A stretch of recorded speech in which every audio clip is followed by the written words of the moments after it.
Hi, I am Shanawaz. We ended last lecture with the following question that so the question was like this, that if F is a ring homomorphism from a ring A into a ring B,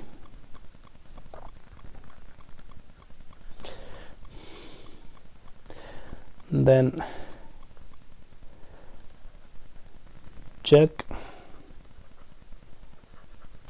the following.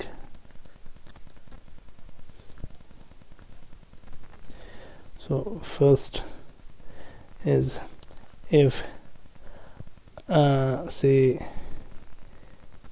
J is an ideal of B, then F inverse J is an ideal of A. And the second was if I is an ideal of A, then F of I is an ideal of B. If we look at the first item, this is always true, but the second item need not be true, because let us give an example. So if we look at the ring Z and the ring Q, so let us take this F to be the identity homomorphism. So 2Z is ideal here, but 2Z is not ideal here. So if I look at this restriction map, so F of 2Z is 2Z, but 2Z is ideal here, but 2Z is not ideal here. So this is not true in general, but this is true if F is a surjection. As far as this first item is concerned, this is always an ideal. I mean, a ring homomorphism always pulls back ideals to ideals, but a ring homomorphism need not carry ideals to ideals. So let us prove the first item. So let us make this proposition here. If F from A to B is a ring homomorphism,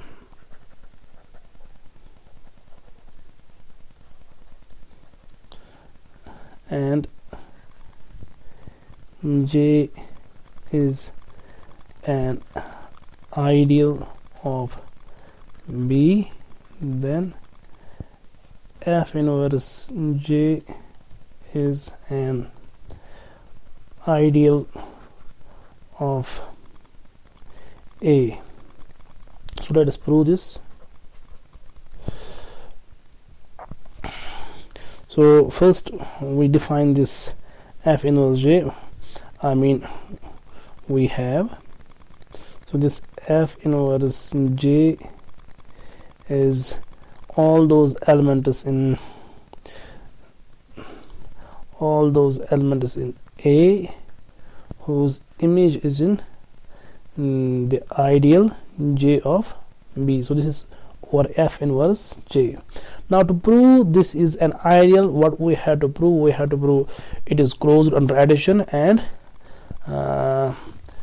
it is also closed under scalar multiplication. I mean, if I take an element in A, so in B, and element in J, their product should be in F inverse J. So let X and Y be two elements in this set. So I had to prove their sum is also in F inverse J. So if this is the case, that means by definition of f inverse j, f of x and f of y, these are the elements of j. Now j is given to be an ideal, so this is closed under addition. So therefore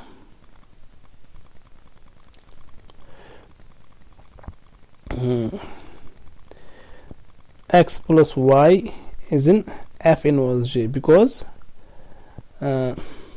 since f of x plus y, which is same as f of x plus f of y, this is in j. Now f of x and f of y, they are in j, so their sum is in j. Now f being a ring homomorphism, so their sum is in j. Now f being a ring homomorphism, f of x plus y is in j. F of x plus y is in j, then by definition of f inverse j, this x plus y is in f inverse j. So this means that this f inverse j is closed under addition. So also let now f inverse j being a subset of A, so we have to prove it is an ideal in A. Now to prove this, we have to prove it is closed with respect to the multiplication when we take the scalars from A. So also let A is an element of A and x be an element of f inverse j.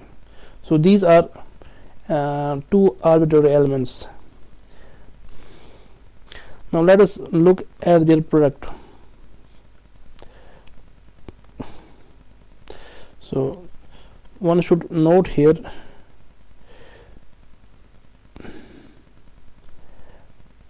now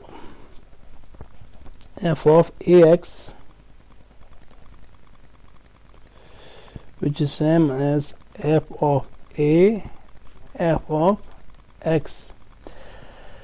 Now f of a being an element of b and f of x is an element of j. So one should note here, so f of a, f of x, this is an element of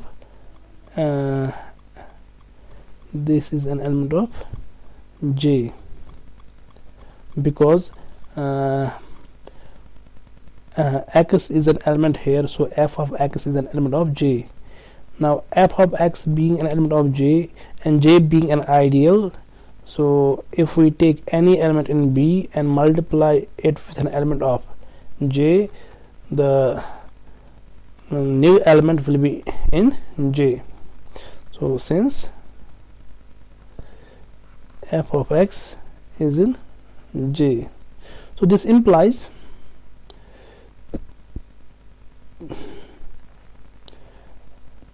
therefore this ax is in f inverse j.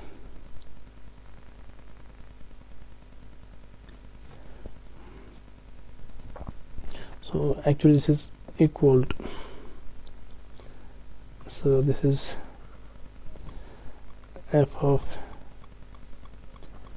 ax, because f is a ring homomorphism. Since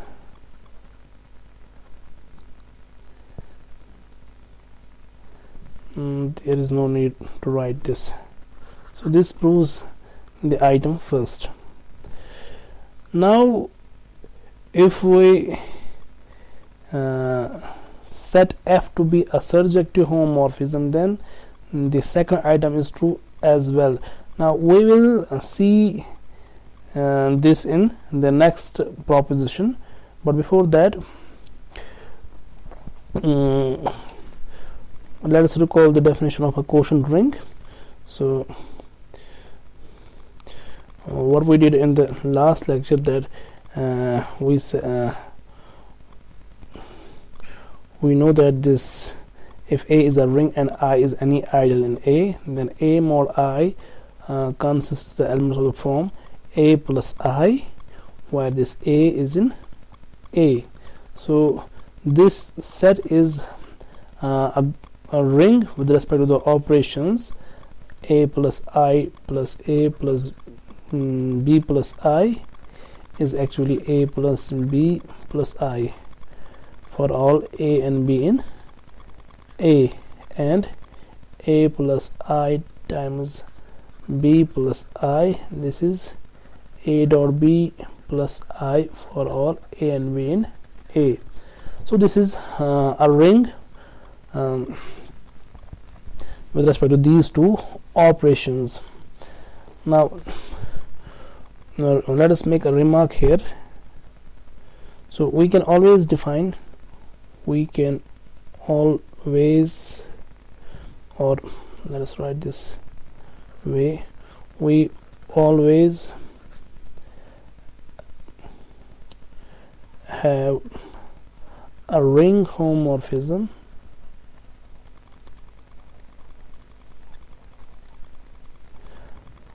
pi from A on to A mod I, which is called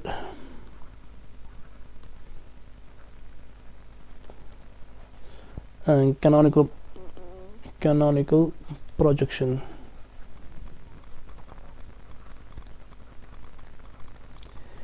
or sometimes simply a canonical map.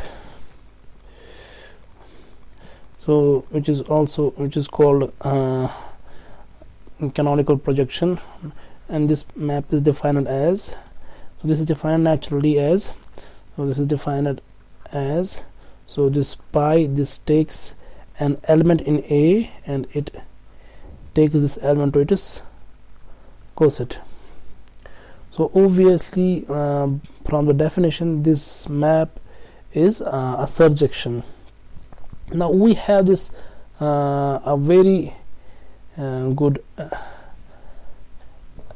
example, a proposition here, which we shall use this, we shall use the following proposition frequently in the upcoming lectures. So this is the proposition.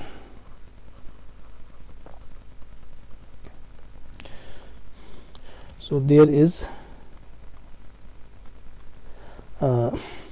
one-to-one order preserving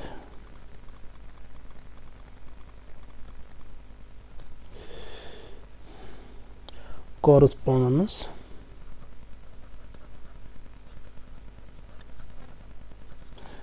between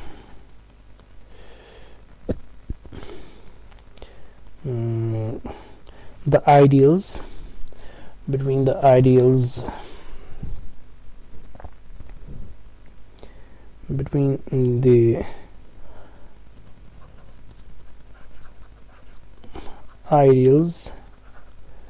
J of A. So let us write this here. So let A be a ring and I be an ideal of A. Then there is a one-to-one order preserving correspondence between the ideals J of A, which contain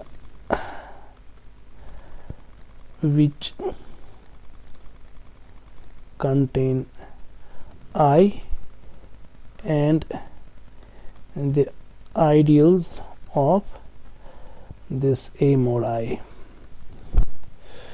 Now we have to prove, so let us prove this result.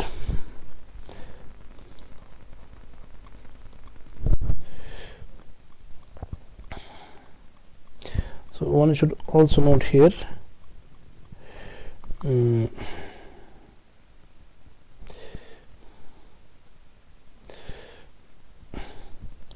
so J of I which contain the ideal, which contain I and the ideals,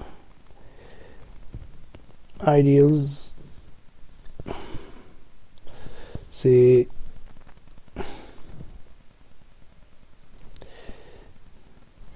J bar of I given as this J bar is actually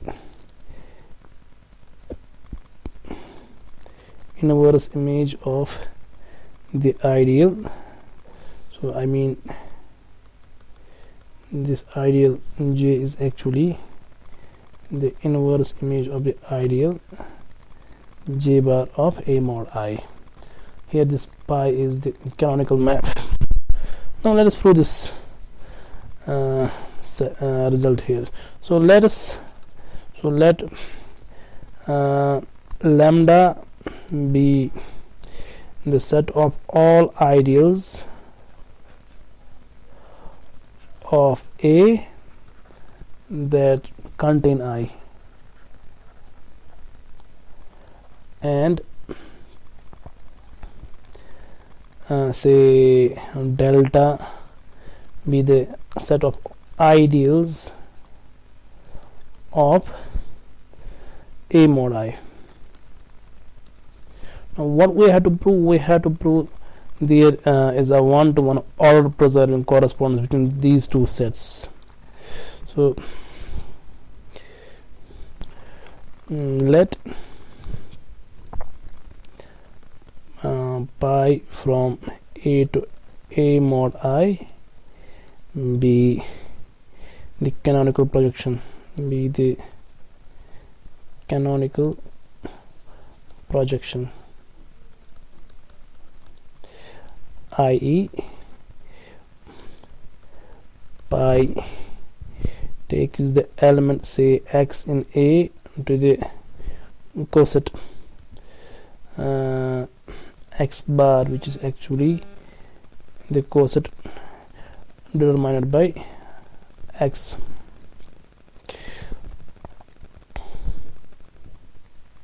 So first of all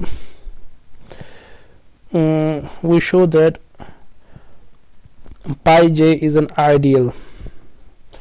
So this is the case, since this pi is a surjection, so it takes ideals to ideals. In case pi is not a surjection, then it won't map ideals to ideals, but it is guaranteed that if a ring homomorphism is surjection, then it carries ideals to ideals. So first we show that pi j is ideal.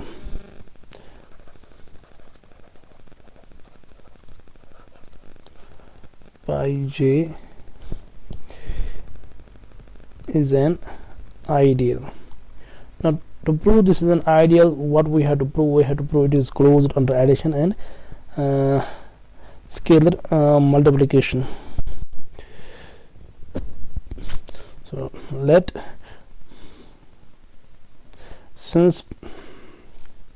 So here one should note here, if this pi is actually a map between A and A mod I. So if we have an ideal J here, so it takes this ideal to J bar, which is same as J mod I. So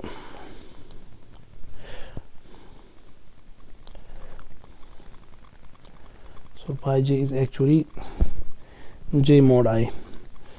So let first of all we prove this closed under addition. So let x bar and y bar be any two elements in pi of j.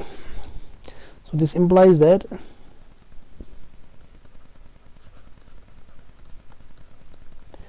this x and y are elements of J.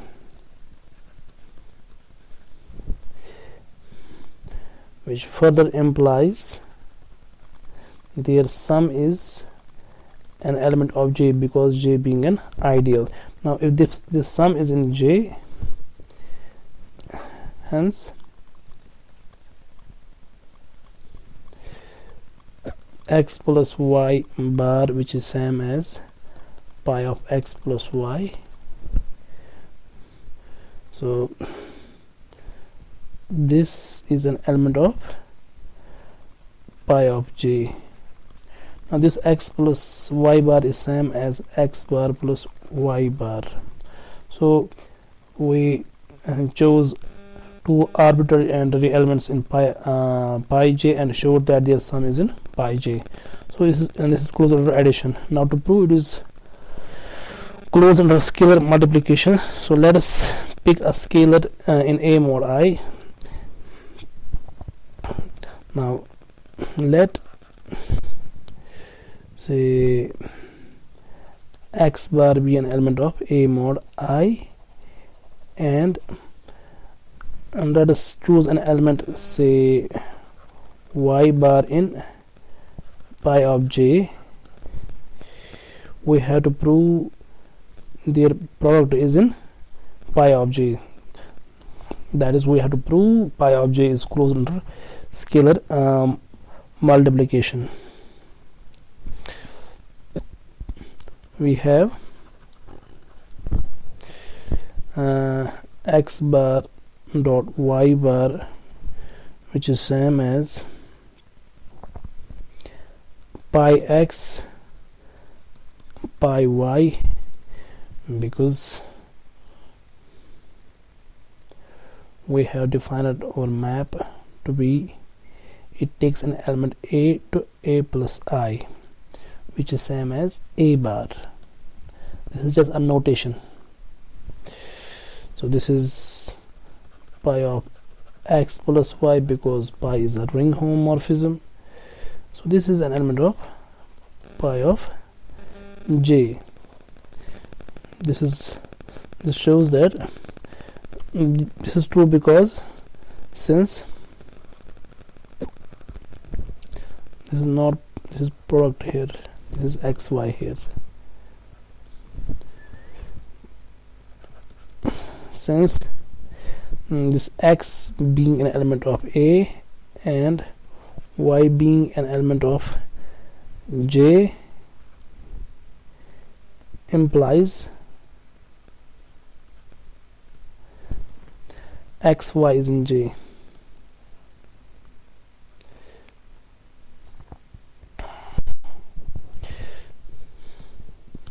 So this means that this pi j is an ideal. So one should note here, since we chose y bar in A mod I, what we assumed here, that we assumed there is some element y in A such that pi of y is y bar. I mean, we assume that this pi is surjection. That is why this surjection of pi comes into play. That is why we answered the second question at the beginning of this lecture, that we answered this question with no if f is not a surjection, and with yes if f is a surjection. So here we used this used the property used the surjection property of pi to prove this claim that it is closed under scalar multiplication, because in place of y bar we wrote here pi of y, where y is some element of j, in particular y is some element of A, in particular an element of j. Now it remains to prove this one-on correspondence. Now if we restrict this map, I mean from this, so what we proved here, this is over ring A, and this is over ring A mod I. So if I pick an ideal J here, this map pi takes this ideal to pi of J, which is an ideal of A mod I. So this pi induces a map from this lambda to delta, where lambda consists the ideals of A which contain I, and delta consists of ideals of A mod I. So from this we induce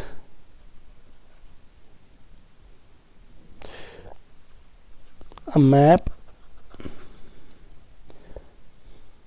from lambda to delta. We want to show this map is one-to-one and order preserving. So to prove it is 1-1,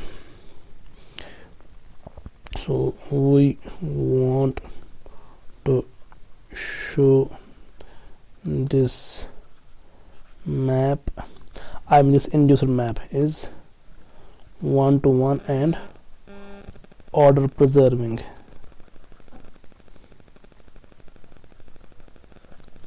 So first of all we show it is one-to-one.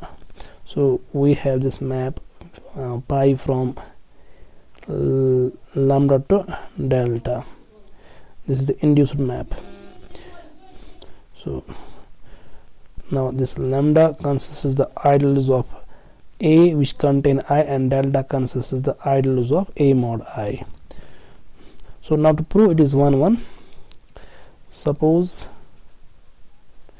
there exists ideals J and J prime in lambda such that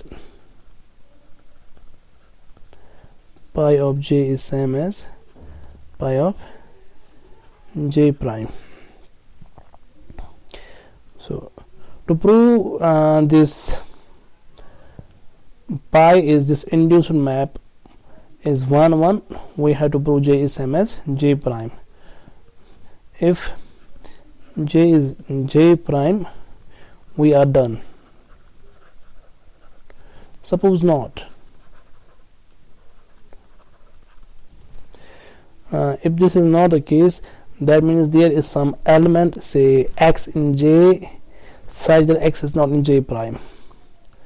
Then there exists an element x in J such that x is not in J prime. So this implies, so if x is in J, this implies pi x is in pi J, because x is in J. Now pi J is same as pi J prime. That means there is some element in J prime, say y, such that pi of x is pi of y. So then there exists y in J prime such that this pi of x is pi of y, where this x is not equal to y. Thus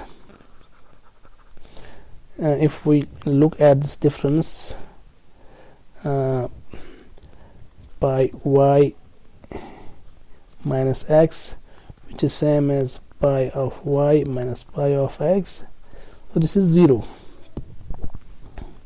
So if this is the case, this implies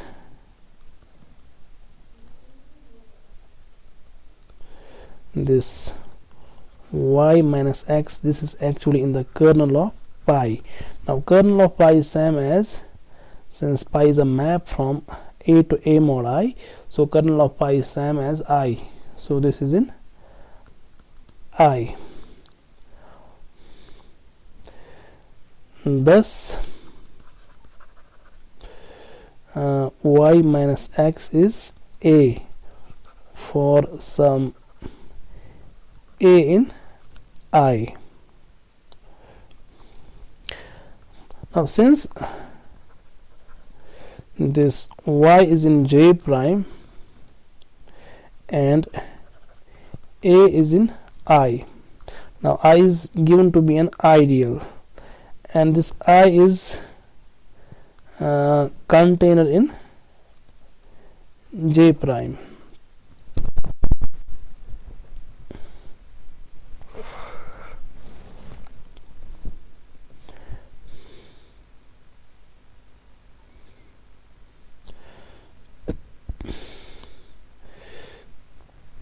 Now let us look here, y is in J prime. Now how I is contained in J prime, because we have proved, so this is over pi, a map from A to A mod I, and we have proved inverse image of any ideal here is an ideal here. Now 0 bar being a trivial ideal in A mod I, so it is pre-image, I mean pi inverse of 0. This is an ideal of A, which is the kernel of A.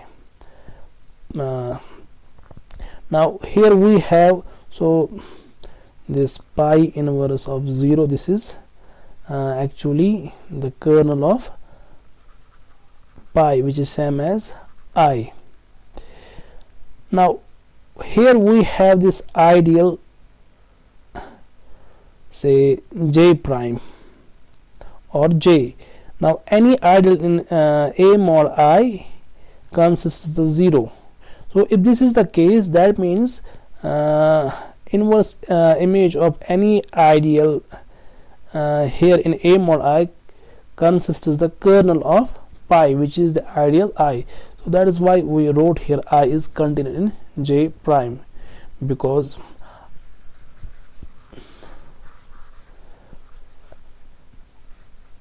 so this is the case here. So now y being an element of J prime and A being an element of J prime, I mean this is also an element of A. So if this is the case, their sum is in J prime. So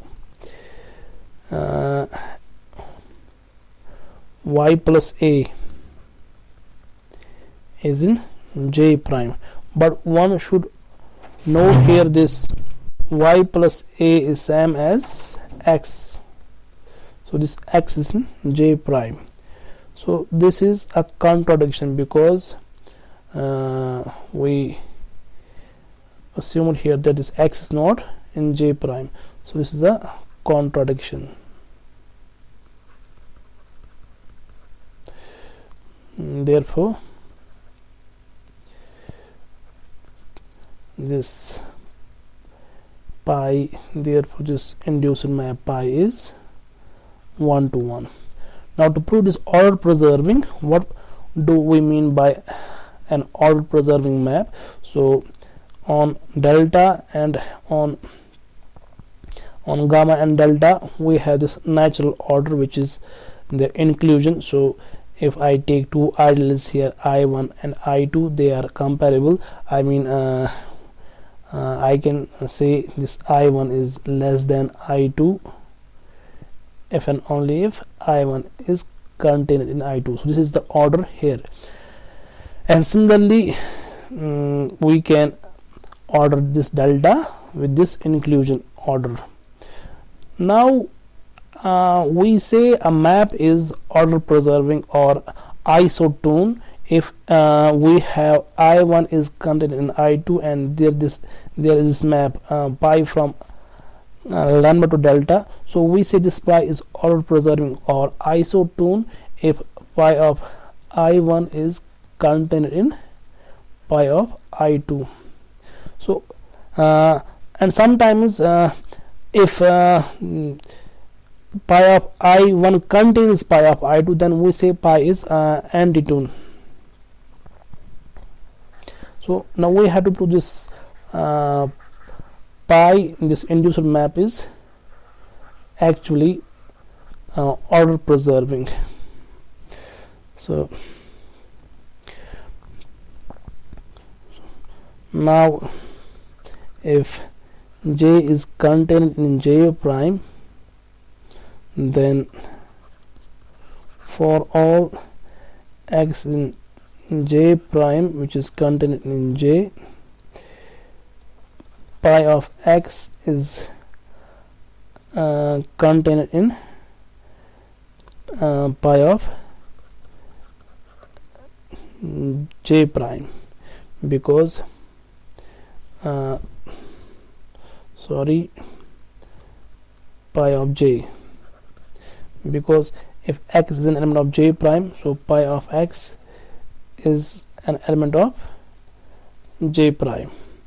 Now this x also being an element of J, so pi of x is again an element of J.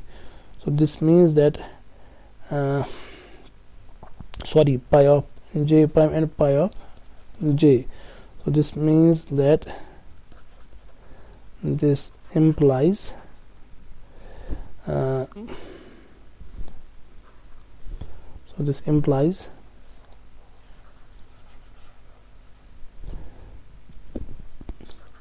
pi of J prime is contained in pi of J.